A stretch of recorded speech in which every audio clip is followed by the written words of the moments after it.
벚꽃은 거의 지려고 하고 쌀이나무꽃 이런 게 산에 많이 피어 있더라고요. 공부하기 힘드시더라도 지금 딱 4월이 졸립고 놀고 싶은 계절이죠. 조금만 참고 열심히 하시면 10월 달에 이제 합격의 기쁨을 누릴 수 있을 것입니다. 실무를 다 끝냈고 오늘 법령을 다 끝냈고 오늘 실무할 차례죠. 442페이지 할 차례죠. 이때까지 했던 내용이 거의 35문제 정도 나오고요. 지금부터 하는 거는 앞에 부분은 별로 중요하지 않습니다. 442페이지부터는 실무는 명확하게 범위가 없습니다. 모든 게 다 실무가 될 수 있습니다. 그래서 앞에 법령을 열심히 해야 되고요. 이때까지 했던 부분이 따라서 오늘 문제 내드린 것도 이 앞에 부분 오늘 하는 부분은 시험에 나오는 게 별로 없어서 지난주까지 했던 내용을 많이 넣어놓고요. 오늘 한 거는 몇 문제 없습니다. 그 8주 동안 강의가 진행될 예정이고요. 따라서 4월 마지막 주는 강의 끝나고 휴강할 예정입니다. 8주 동안 끝내고요. 4월 마지막 주 예측된 삶을 살 수 있도록 미리 말씀을 드리는 겁니다. 마지막 주는 휴강할 예정입니다. 그래도 앞으로 오늘 빼고 2주 남았죠. 보통 이거 다른 학원에 하면 실무를 이렇게 3주 동안 안 합니다. 보통 1주 아니면 많이 해도 2주 정도 하거든요. 앞에 천천히 나가다가 뒤에는 그냥 하루에 200페이지씩 이렇게 나가는데 저는 거의 알든 모르든 진도는 일단 스케줄대로 나가려고 노력하고 있습니다. 그리고 그 4월 달에 여러분들 모의고사 보죠. 모의고사 점수에 연연해 하고 점수 안 나온다고 포기하려면 안 보는 게 나아요. 점수는 지금 보면 17.5점 정도 나오면 적절한 점수에 한 7문제 정도 맞추면, 오히려 아예 전혀 모르고 찍으면 점수 더 나와요. 대충 알고 찍으면 대충 답만 피해 간다고요. 그냥 확실하게 알든지 아예 확실하게 모르든지 둘 중에 하나가 점수는 더 잘 나와요. 그러니까 점수에 연연해 하실 필요 전혀 없습니다. 만약에 여러분들 모의고사 보고 나면은 제가 그 모의고사는 해설 강의는 해드릴 예정입니다. 학원에서 하는 게 아니고 제가 그냥 그 제 개인 그 유튜브 채널에서 거의 해설 강의는 모의고사 각 출판사 걸 거의 많이 하고 있어요. 해설 강의는. 그 모의고사에 너무 점수에 연연하실 필요는 없습니다. 자, 그러면 442페이지 실무를 보도록 하겠습니다. 그 메뉴에 보면 단원 열기에 보면은 원래는 실무가 30% 내외가 출제된다고 되어 있습니다. 그러면 12문제 정도 출제되는 게 원칙인데 작년, 재작년, 최근 5년간 기출문제를 보면 거의 5문제 정도밖에 안 나왔어요. 원래 12문제 정도 나온다고 되어 있는데, 그리고 지금 여기는 보면은 442페이지에는 메뉴에 보면은 거의 출제되는 게 없고 기출문제로 적극 활용함으로써 충분히 대처할 수 있는 비교적 쉬운 부분이다 이렇게 되어 있습니다. 실무, 총설, 중개, 의뢰, 접수 한 문제 한 10년에 한 문제 나올까 말까 하는 부분입니다. 자, 양가로 1번 실무의, 그러면 실무의 실무가 뭐냐? 중개 실무가 이때까지 양가로 1번의 중개 실무는 계약 성립 시까지 계약 체결, 그 네 번째 줄에 중개 완성까지, 중개 완성이 계약 성립이죠. 중개 완성까지만 실무라고 봤습니다. 학자들은. 근데 양가로 2번에 보면 최근의 판례는 계약 성립되고 난 이후에도 중개 실무가 될 수 있다는 게 판례의 태도입니다. 그래서 시험에 나온 적은 없다고요. 예를 들면 이런 게, 판례가 보면 이런 게 있습니다. 확정일자만 받으면 보증금 안 떼이고 다 돌려받을 수 있습니다. 이렇게 설명했습니다. 근데 잔금 치르고 입주하는 날 확정일자 받았는데 그날 주인이 은행에 융자를 받아버렸어요. 그러면 나중에 경매 넘어가면 뭐가 우선순위입니까? 은행 융자가 더 우선순위죠. 건여당은 당일날 효력이 발생하는데 확정일자는 전입신고도 같은 날 했기 때문에 그 다음날 생기죠. 전입신고한 다음날. 그래서 보증금을 다 못 받고 경매에서 떼인 경우에 개업공개사에게 손해배상 책임이 있다. 손해배상은 중개 업무와 관련된 것만 손해배상하지 중개 업무와 관련 없는 건 손해배상 안 하죠. 따라서 그 이행 업무도 중개 업무에 해당될 수도 있다는 게 판례입니다. 양가로 2번이 그런 말입니다. 442페이지. 자, 그 다음에 중개 실무의 과정 제2절. 443페이지 중개 의뢰 접수. 시험에는 안 나옵니다만 그냥 중개 실무가 뭐냐면 최고 먼저 중개 실무 하려면 손님 오면 중개 의뢰 접수를 하잖아요. 손님이 와서 우리 집 팔아주세요 하면 예 어디에 있는 집 몇 평짜리입니까? 얼마 받고 싶습니까? 손님 오면 연락드리겠습니다. 연락처 하나 주세요 해가지고 의뢰 접수 받죠. 그 의뢰 접수 받고요. 그 다음에 중개 업무 계획 수립하고 어떻게 거래계약 성사시킬 건지 계획 수립하고 그 다음에 중개사물 조사 확인. 실무상 중요한 게 이 3번 조사 확인입니다. 정확하게 확인해서 설명을 해야 된다고요. 중개대상물 의뢰 접수를 받으면 3번이 중요하고 중개실무에서 시험에 나오는 거는 3번이 중요하다고요. 그 다음에 444페이지 시험에 나오는 거는 3번이 중요하지만 돈 많이 벌려면 이게 4번이 중요하죠. 판매활동, 마케팅, 계약 성사시키는 게 중요합니다. 계약 성사시키는 게 중요한데 돈 벌려면 돈 못 벌어도 개인 혼자 개업공개사 혼자만 망하면 되지 국민들이 피해보는 건 아니죠. 그래서 시험에는 안 나온다고요. 따라서 이게 공부 잘하는 분하고 돈 잘 버는 분은 반비례하는 경향이 있습니다. 빅데이터를 내보니까 공부 잘하는 분들이 고득점 80점 이상 고득점 한 분들은 개업하면 80% 이상 망하고 65점 밑으로 학교 가신 분은 95% 이상 성공하더라고요. 통계를 보니까. 너무나 현실하고 시험에 나오는 거는 다르다는 이야기입니다. 결론은. 돈 벌려면 영업활동이 중요하고 그 다음에 사고 안 내려면 확인 설명하는 게 중요하다. 판매활동을 해서 5번 거래계약 성립. 거래계약 체결을 하고요. 그리고 나면 6번에 물건의 인도, 인수, 계약 완결. 우리나라는 개업공개사가 이게 이행 업무도 수행하고 있습니다. 계약 승인만 시키면 끝나는 게 아니고. 그러나 미국 같은 데는 계약 승인만 시키면 됩니다. 개업공개사는 체크리스트만 작성합니다. 체크, 눈에 보이는 것만 체크합니다. 책상이 몇 개다, 도배가 깨끗하다 이렇게 체크만 한다고요. 체크리스트에. 그런데 우리나라는 권리분석도 해야 됩니다. 미국은 권리분석사가 권리분석합니다. 확인하고 설명하는 거. 근데 우리나라는 개업공개사가 확인 설명도 해야 되고 이행 업무도 해야 됩니다. 미국은 이행 업무는 에스크로우 업자가 합니다. 근데 우리나라는 이행 업무까지도 다 합니다. 자, 그 다음에 445페이지 중개계약입니다. 446 중개계약의 법적 성질 시험에 한 번 나온 적이 있습니다. 한 번 나왔다는 건 중요하지 않다는 이야기죠. 이때까지 32번 시험 봤으니까 낙성 불효식 계약이다. 예, 민법 계약법에서 공부한 내용입니다. 낙성 불효식 계약이다. 따라서 민법 시험에 문서로 해야 된다, 서면으로 해야 된다, 무조건 X입니다. 민법 시험에 나오면. 중개계약도 낙성 불효식 계약이니까 반드시 문서로 해야 될 필요 없습니다. 그냥 말로 우리 집 팔아주세요 하면 되죠. 예, 팔아드리겠습니다 하면 됩니다. 청약과 승낙의 의사표시 합치로서 성립을 하고요. 특별한 요식을 필요하지 않습니다. 불요식입니다. 요식행위가 아닙니다. 요식계약이 아닙니다. 그 다음에 유상 쌍무계약입니다. 중개보수를 지급하니까 유상계약이고요.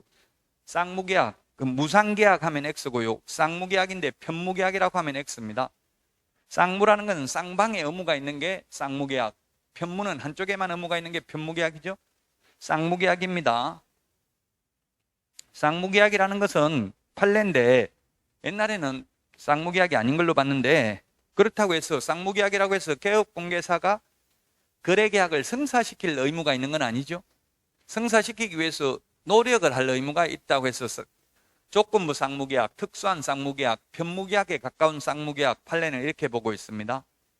우리 집 팔아주세요 했다고 해서 개업공개사가 예 팔아드리겠습니다 했다고 무조건 팔아줘야 될 의무가 있는 건 아니죠.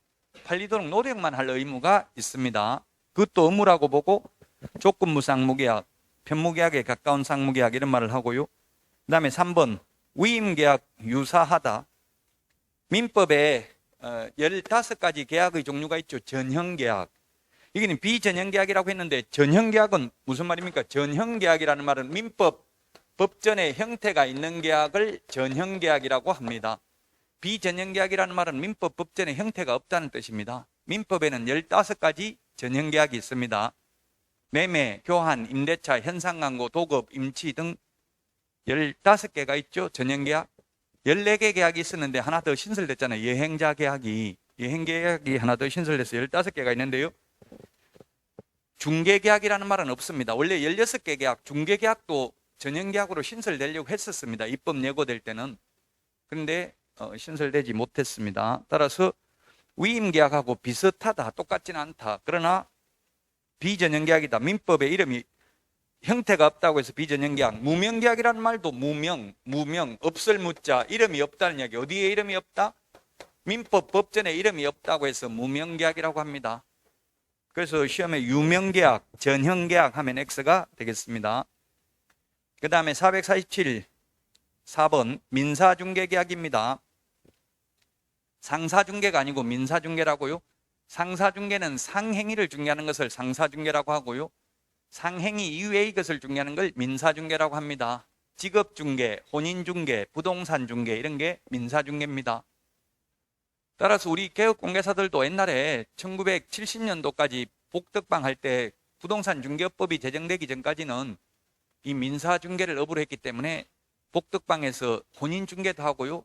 직업중개도 하고 다 했습니다. 그리고 부동산 투자한다고 하면 돈도 빌려주고 대부업도 하고 이렇게 많이 했어요. 옛날에는 여러 가지 민사중개를 업으로 했는데 지금은 부동산 중개업만 할 수 있습니다. 자, 그 다음에 양가 5번 계속적 계약이다.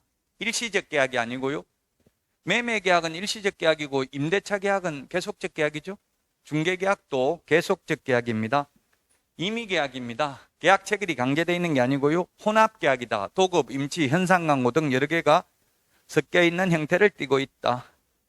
447 서매나 유형화의 순기능. 요거 10회, 11회 두 번 나왔습니다. 1999년 2000년도에 나오고 20년 동안 출제 안 됐다고요?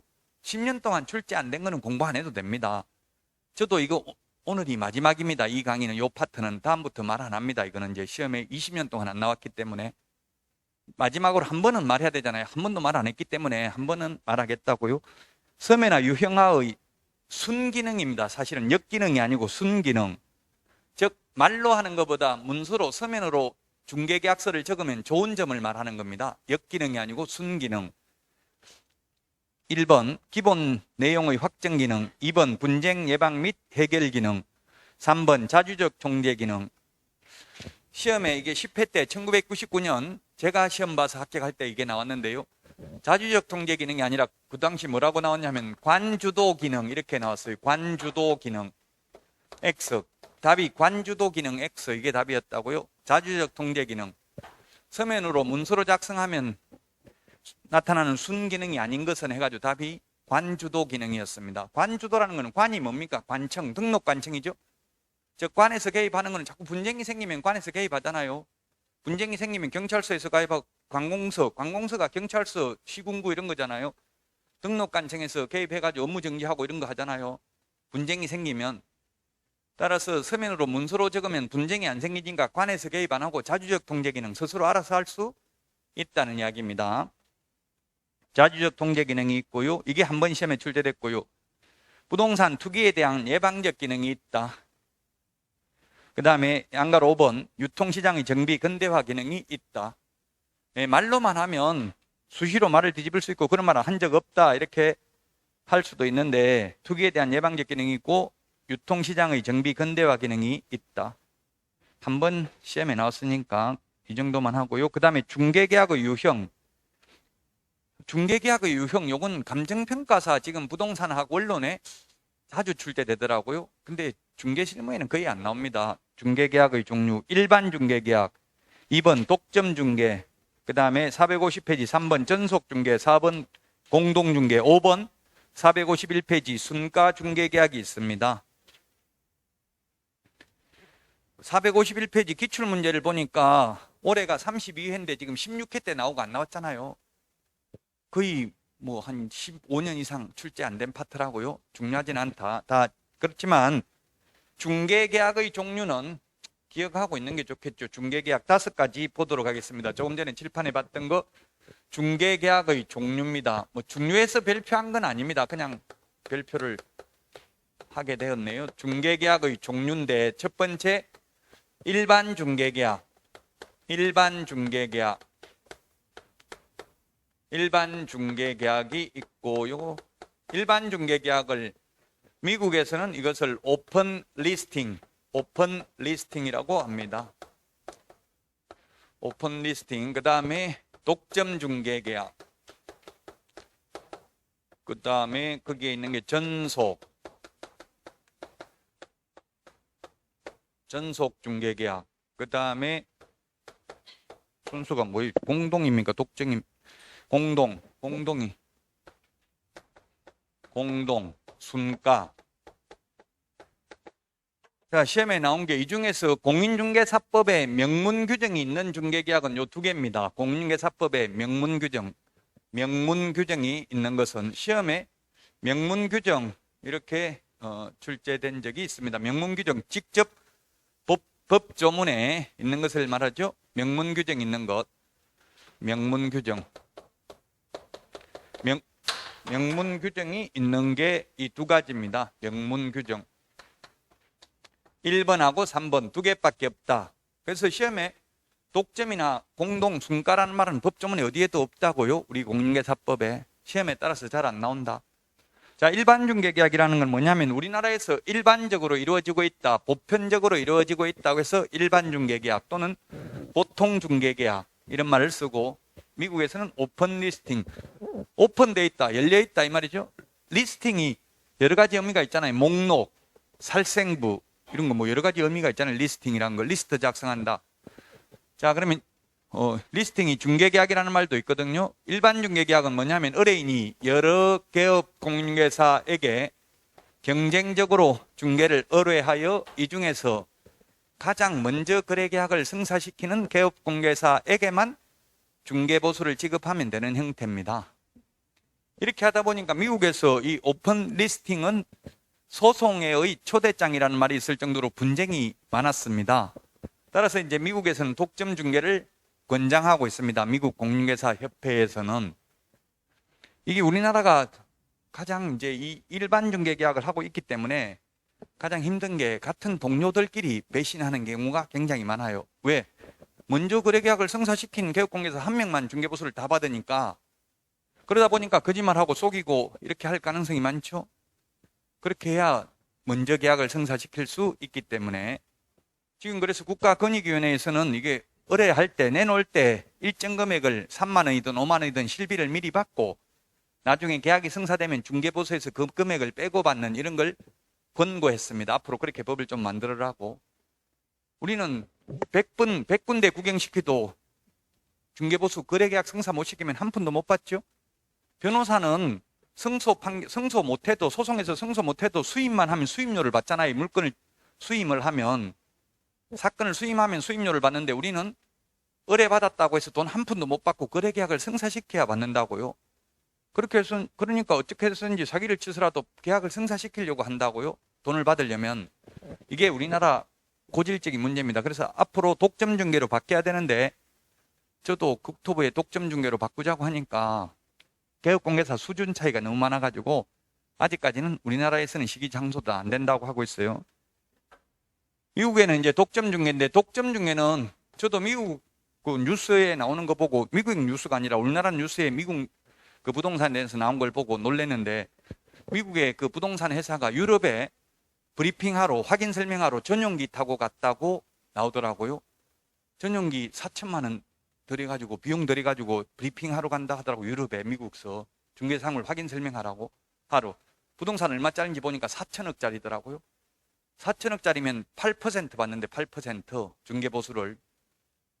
독점 중개니까 한번 그게 내놓으면 누가 계약을 성사시키든지 간에 무조건 독점을 맺은 개업공개사에게 중개보수를 지급해야 됩니다. 그러니까 4천만 원 미리 비용을 쓸 수 있는 거예요. 어차피 계약되면 다른 자기들끼리 스스로 아는 사람한테 팔아도 무조건 독점을 맺은 개업공개사에게 중개보수를 지급해야 됩니다. 저도 2000년도에 호주 시드니에서 충격을 받았는데, 거기 중개사무소에 보니까 우리나라는 그때 어떻게 돼 있었냐면 벽에다가, 유리창에다가 건매, 전망 굿, 올수리, 즉시 입주 가능 이런 거 적어놨어요. 근데 그 호주에서 저는 20년 전에 보니까 그 주인 집 전화번호, 주인 핸드폰 번호까지 다 적혀 있더라고요. 그래서 저는 핸드폰 번호에 적혀 있으면 우리나라 같으면 어때요? 직접 전화해가지고 계약 성사시켜버리면 개업공개사가 모르고 중개보수 못 받을 가능성이 많죠. 그 중개보수 떼먹는 거 아니냐 이렇게 물으니까 절대 그럴 일이 없다 하더라고요. 그래도 이상한데 그럴 것 같은데 하니까 저보고 약간 정신이 이상한 사람 아니냐 이렇게 하더라고요. 무슨 말했는지 뭐 are you crazy? 뭐 이런 식으로 이야기하더라고. 제가 영어를 잘 못하지만 또 이게 호주 영어는 완전히 영국 영어라서 전부 다 모르더라고요. 엘리베이터 마무리 말해도 못 알아들어요. 무슨 말인지.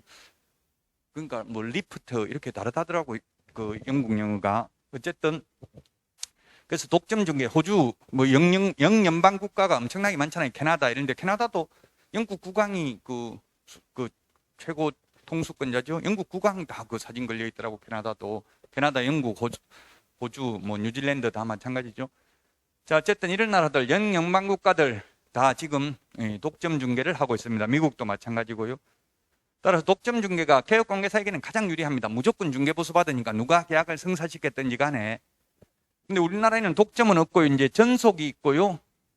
전속 중개 계약이 있는데 독점하고 똑같은데 전속은 다른 점이 뭐냐 하면 독점하고 전속은 의뢰인 스스로 발견한 거래 상대방하고 직접 계약을 한 경우 이모한테 팔았다, 고모한테 팔았다. 이거는 우리 공인중개사법에 있잖아요. 명문 규정이. 자, 스스로 거래한 상대방과 직접 계약을 한 경우에는 중개보수 50% 지급해야 된다. 위약금 50% 지급해야 된다. O입니까? X입니까? 답이 뭐예요, 이거? 스스로 발견한 거래 상대방하고 직접 계약을 한 경우에는 중개보수 50% 지급해야 된다. 위약금 50% 지급해야 된다. 한 푼도 위약금 못 받는다. 답이 뭐냐고요?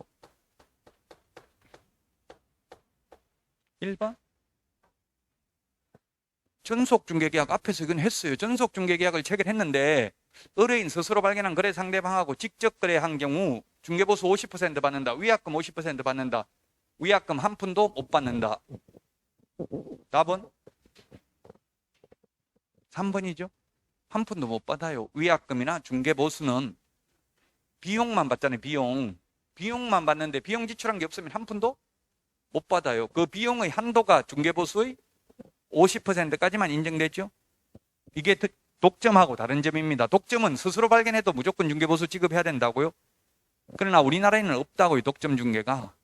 선진국은 영연방국가, 미국, 캐나다 이런 나라는 전속입니다.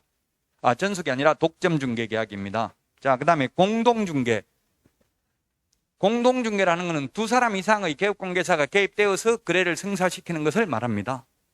우리나라도 한 20년 전만 해도 공동중개 하는 사람이 없었습니다. 근데 2000년도부터 우리나라가 이제 개업공개사들이 인터넷이 발달하면서 정보망을 만들고 공동중개가 활성화됐었습니다. 2000년도 초반만 해도 그때는 보면 공동중개 하면 어떻게 했냐면 팩스로 물건 주고받았어요. 물건 정보를. 그러다 보니까 남의 물건 자기 건 것처럼 해서 혼자서 단독으로 중개해도 그걸 찾아내기가 쉽지 않았어요. 근데 지금은 아파트는 굉장히 활성화되어 있습니다. 공동중개가. 개업공개사 친목회에서 분쟁조정위원회 이런 것도 있어요. 자기들끼리. 그래서 남의 물건 빼돌려가지고 하면은 그 아파트 CCTV 확인해가지고 징계해가지고 이제 뭐 한 달 동안 정보망 이용권을 제한하고 아니면 뭐 자기들끼리 벌금 내라 하고 이런 게 있더라고. 친목회 만들어가지고. 공동중개 아파트는 활성화해도 돼 있어도 아파트는 CCTV 거의 다 보여주더라고요. CCTV 보여주죠. 아파트 관리사무소에서 보여달라면 보여주죠. 저도 자전거 한번 잊어먹어가지고 CCTV 봤어요. 보니까 어떤 여자분이 가져가고 있더라고요. 가져가고 있는데 얼굴을 알아도 그게 누군지 알 수가 없잖아요. 제가 아는 사람이 아니라면. 그래서 지금 현재 공동중개는 아파트의 경우 활성화되어 있다. 이게 시험에 한번 10회 시험에 MLS 방식, 멀티플 리스팅 서비스 시스템, MLS 방식 뭐 이런 식으로 나온 적도 있습니다. 공동중개. 반대가 단독중개입니다. 자, 시험에 나온다면 이제 공동중개, 이게 계속 앞으로도 활성화될 가능성이 많으니까 공동중개. 옛날에는 순가중개가 많이 나왔고요. 돈 많이 벌려면 공동중개 하면 두 사람이 하면 중개보수가 100만 원이면 한쪽밖에 못 받죠. 현실적으로. 이 공동중개를 했을 때 중개보수를 어떻게 받아야 된다 이런 규정이 없어요. 공인중개사법에. 저 같은 경우는 공동중개 저도 해봤는데 한 25억짜리를 한 건 중개를 하면 통매매, 이제 다가구주택 이런 걸 하면은 제가 할 때는 매도인은 5천만 원 줘요. 매도인은 5천만 원. 그 다음에 매수인은 법정 보수 0.9% 하면은 이게 한 2천만 원은 넘겠죠. 쉽게 2천만 원 이렇게 하면 제가 하는 동네에서는 어떻게 하기로 했냐면 이러면 어떻게 나누는지 방식이 정해진 게 없다고 법에요. 근데 우리나라는 보통 지역에 따라 다른데 보통은 매수처 거래인은 매수인한테 그냥 2천만 원 받고 매도처 거래인은 매도인한테 매도처 개업공개에서는 매도인한테 5천만 원 받고 이렇게 끝내는 데도 많고요. 제가 하는 데는 이거 두 개 합해가지고 7천만 원 나누기 2 해가지고 3,500만 원씩 먹기로 했어요. 근데 제가 중개를 저는 5천만 원 다 받았다고 하는데 매수처 개업공개사는 2천만 원 받기로 했는데 2천만 원 안 깎아주면 계약 안 한다고 해서 이거 깎아주고 한 푼도 못 받았다. 니 거 가지고 반반 나누자 이렇게 하더라고요. 안 그러려면 계약 깨고 이렇게 하는 계약 체결하기 바로 손님 다 있는데 와가지고 잠깐 나와보라고 해가지고 이렇게 하는데 어떻게 해야 되겠어요? 계약 깨야 되겠어요? 해야 되겠어요?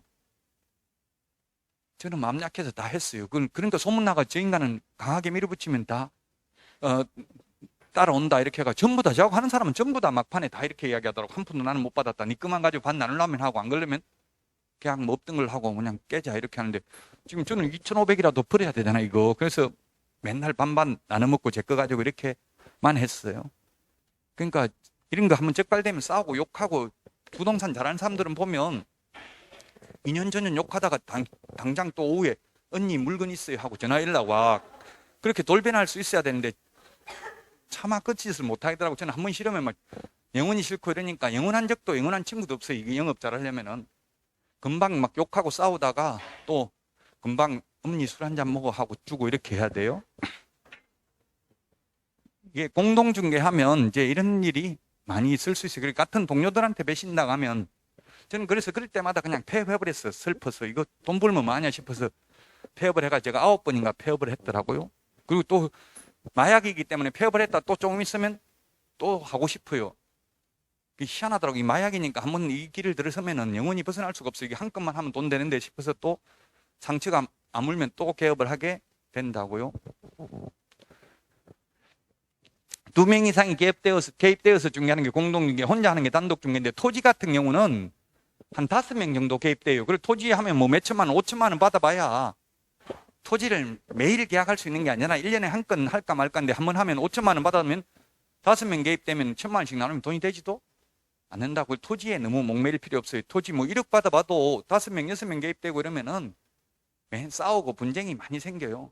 토지 같은 거는 단둘이 가지고 하기가 혼자서 할 수가 없어요. 토지는. 왜냐하면 시골에 있는 토지 그 마을 이장이나 뭐 새마을 지도자나 그 유지들 있잖아요. 그 동네에 그런 사람들 협조 없이는 하기가 굉장히 어려워요. 왜냐하면 뭐 시골의 할머니들이나 할아버지들 이런 분들은 그 마을의 이장한테 이거 팔아도 되겠냐 이런 거 묻는다고요. 그럼 예, 아유 잘 받았네. 그 정도면 팔아야 돼도 됩니다. 이렇게 해야 팔지. 사기당했네 이런 말 하면 절대로 안 팔거든요. 그래서 그런 사람들 마을 유지들 이런 사람들 끼고 하려면은 굉장히 어렵다는 이야기. 토지는 공동중개, 두 사람 이상이 개입되는 게 공동중개, 혼자 하는 게 단독중개. 돈 많이 벌려면 뭘 많이 해야 된다? 공동중개를 많이 해야 된다? 단독중개 많이 해야 된다? 시험에 나오면 답은 공동중개 많이 해야 됩니다. 시험에 나오면 단독중개하면 한 건 할 걸 공동중개하면 3건, 4건 한다고요. 저도 군포에서 하고 있는데 서울에서 연락 왔더라고. 서울에 있는 중개업소에서 그 대림 이편한 세상 아파트 33평짜리 지금 손님 데리고 바로 갈 건데 공동중개 가능하냐 묻더라고요. 33평 그때 몇 억, 뭐 예를 들면 4, 5억 그때 얼마 했는지 기억도 안 나는데 3억, 4억 만약에 5억이면 얼마예요? 5억이면 5, 4, 20, 200만 원이가 0.4% 정도 하죠. 5, 4, 20, 200만 원이죠. 5, 4, 20, 200만 원이네. 200만 원. 그럼 공동중개 하면 내가 200만 원 버는 거고 공동중개 안 하면 한 푼도 못 보는 건데 독점 중개를 의뢰받아가지고 저 혼자만 그 물건을 가지고 있으면 안 해도 되는데 옆에 중개업소도 다 나와 있어요? 안 나와 있어요? 나와 있죠. 여러 군데 내놓잖아요. 손님들이. 그래서 안 한다고 하면 바로 옆에 중개업소에 연락해가지고 할 가능성이 있잖아요. 예, 하겠습니다. 이런 말을 할 수밖에 없어요. 공동중개. 그래서 안 하고 혼자 하려고 아끼는 것보다 아꼈다가 한 푼도 못 받는 것보다 공동중개라도 하는 게 더 여러 건 하는 게 더 낫다고요. 그 시험에 나오면 공동중개를 활성화시켜야 돼. 돈 많이 벌려면. 또 인터넷 시대에 적합하다. 네트워크 시대에 적합한 중개계약은 하면 공동중개입니다. 지금 이제 시험 볼 때까지 마지막으로 지금 한 번만 오늘만 이야기한다고 이런 부분 앞으로는 말 안 하겠습니다. 자, 시험에 그래서 공동중개 앞으로 아마 선진국 같은 데는 미국이나 이런 데는 공동중개가 굉장히 활성화되어 있고요. 우리나라도 앞으로 공동중개는 계속 활성화될 가능성이 많아요. 우리나라하고 미국이나 이런 데하고는 완전히 부동산 그게 달라요. 우리는 뭐 지금 시세라는 게 있잖아요. 아파트가 다 시세라는 걸 어느 정도 사람들이 알고 있죠. 미국 같은 거는 워낙 캐나다 이런 데는 워낙 땅이 넓으니까 시세라는 게 거래 사례 자체가 잘 없어요. 시세를 몰라요, 일단은. 그래서 그냥 개업공개사 지금 요즘은 AI가 그냥 시세 해가지고 이만큼 살 수 있다 이렇게 해가지고 정해주면 그 팔 거냐 안 팔 거냐 해가지고 요즘은 AI가 중개를 많이 한다더라고. 지금 미국 같은 데는 캐나다 이런 데는. 우리나라는 아파트가 시세라는 게 어느 정도 정해져 있기 때문에 좀 거래하기가 훨씬 더 쉽다는 이야기입니다. 자, 순가중개는 뭐냐면 현업에서는 보면 인정작업 이런 말 합니다. 인정작업. 입금가 5억만 받아주고 더 받는 것은 개업공개사님이 다 먹어도 좋습니다. 이렇게 약속하는 걸 순가중개라고 합니다. 의뢰인이 의뢰가격을 제시하고 제시된 의뢰가격을 초과하여 거래가 이루어진 경우에는 그 초과 부분을 중개보수로 지급하기로 약정하는 계약을 순가중개계약이라고 하는데, 시험에 이 순가중개계약 자체는 당연히 공인중개사법 위반이다. 당연히 위반은 아닙니다. 약속만 해도 실제 초과해서 받지 않았다면 위반이 아닙니다. 그러나 초과해서 받으면 위반입니다. 그래서 이런 약속 해봐야 아무런 의미가 없다고요. 5억 초과해서 받는 거 다 먹으라 해놓고 나중에 딴소리하고 계약 성립되면 안 줍니다. 나중에 되면, 원래 저도 그런 이야기 많이 들어봤어요. 중개보수 따블로 주겠다. 왜 그렇게 하겠어요? 따블로 주는 이유가 뭐겠어요? 예를 들면 역전세난이 일어나가지고, 제가 했을 때는 전세가 지금 1억 5천에 이분은 들어왔어요. 단독주택인데 2층에 1억 5천만 원에 들어왔는데, 아마 지금 105 신도시도 이게 빌라 같은 거 이런 거는 지금 역전세난이 날 수도 있어요. 아파트를 제외한 나머지는. 빌라 같은 거는 오히려 들어올 때보다 전세가 더 내려갔단 말이에요. 지금 전세 시세가 1억밖에 안 해요. 근데 1억 5천에 들어왔어.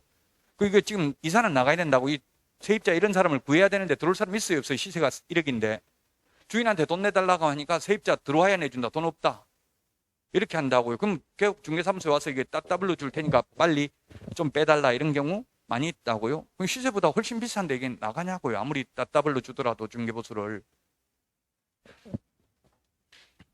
아마 여기 또 저한테 문의하는 분들 몇 명 있었는데, 빌라 같은 거 이런 거는 지금 엄청나게 빼기가 힘든 모양이더라고요. 주인이 그 은행 융자 받아버리고 그 대출 받은 상태에서 전세금까지 받아놓으면 팔아봐야 그 전세금 내주고 대출 갚지를 못한다고요. 소위 깡통주택이죠. 그러면은 빼기 힘들어요. 주인은 뭐 돈 없고 그냥 거의 도망가는 수준 비슷하게 이렇게 되어 있으니까.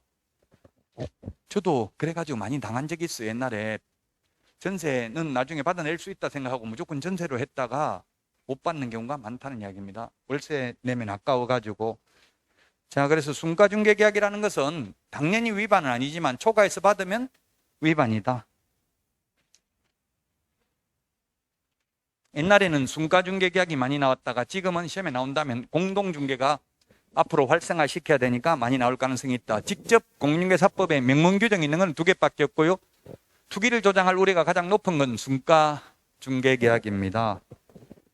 자, 454 중개대상물 조사 확인.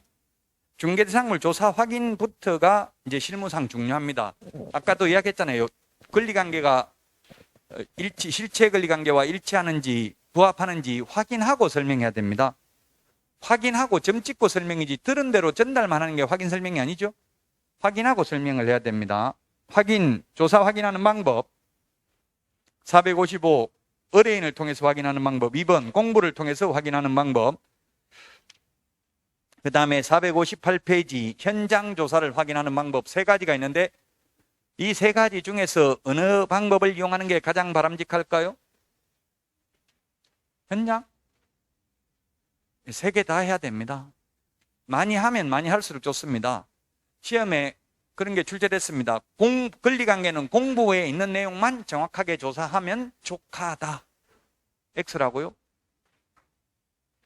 분묘기지권, 법정지상권, 특수지상권 이런 거는 또 공부에 안 나타나죠. 유치권 이런 거는 현장 답사도 해야 되고요. 그렇다고 현장 답사를 한다고 전세권 설정 등기가 됐는지 안 됐는지는 알 수 없죠. 그럼 또 등기사항증명서 을구도 봐야 되고요.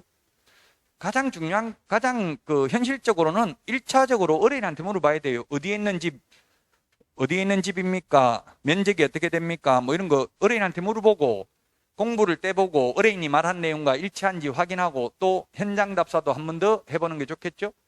또 시험에 이런 것도 출제됐습니다. 현장 답사를 통해서는 공부에 나타나지 않는 것만 조사하면 충분하다. 공부에 안 나타나는 분묘기지권 이런 것만 확인하면 충분하다. X입니다. 면적 같은 거 공부에 나타나는 것도 실제 공부의 면적하고 비슷한지 같은지 확인해 보는 게 좋겠죠. 공부에 나타난 면적이 나타나지만 다른 사람이 점유하고 있으면 나중에 그 점유 취득시를 주장할 수도 있기 때문에 공부에 나타나는 것도 한 번 더 현장을 통해서 확인하는 게 바람직하다. 실무는 많이 하면 할수록 좋습니다. 뭐만 하면 충분하다. 이거는 거의 X입니다. 실무상은. 여러 가지를 다 해보는 게 바람직합니다. 456페이지 그 맨 밑에 각종 공부, 확인해야 될 공부 여러 가지를 적어놨습니다.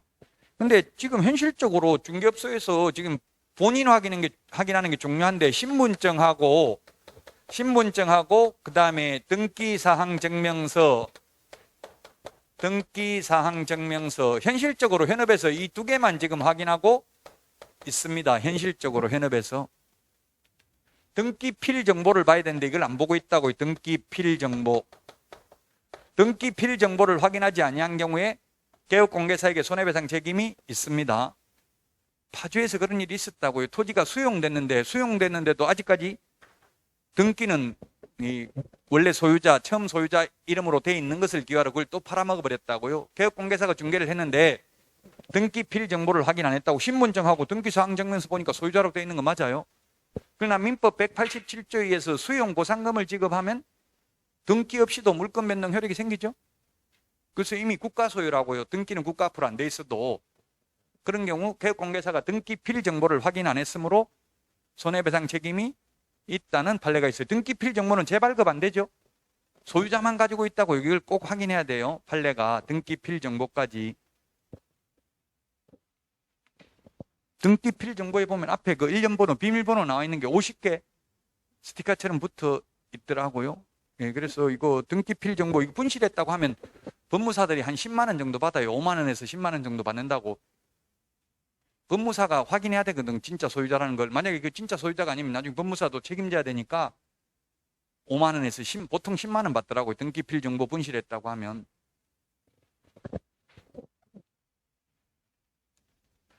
각종 공부는 이게 여러분들이 지금 등기사항증명서, 등기법, 그 다음에 공간연구 구축 및 관리 등에 관한 법률에서 공부하는 내용들입니다.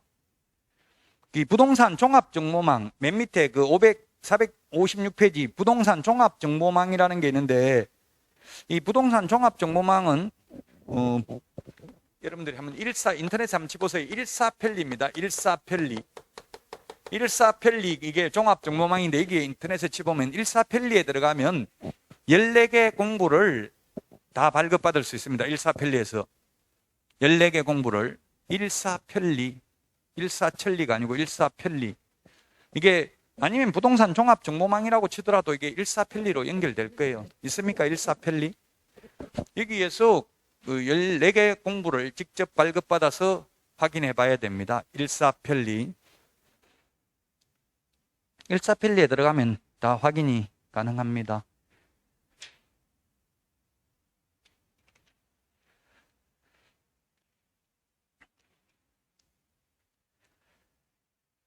자, 조사 확인 방법 3가지를 말씀드렸고요. 쉬었다가 459페이지 이제 조사 확인하는 사항부터는 459페이지부터는 쉬었다가 하도록 하겠습니다.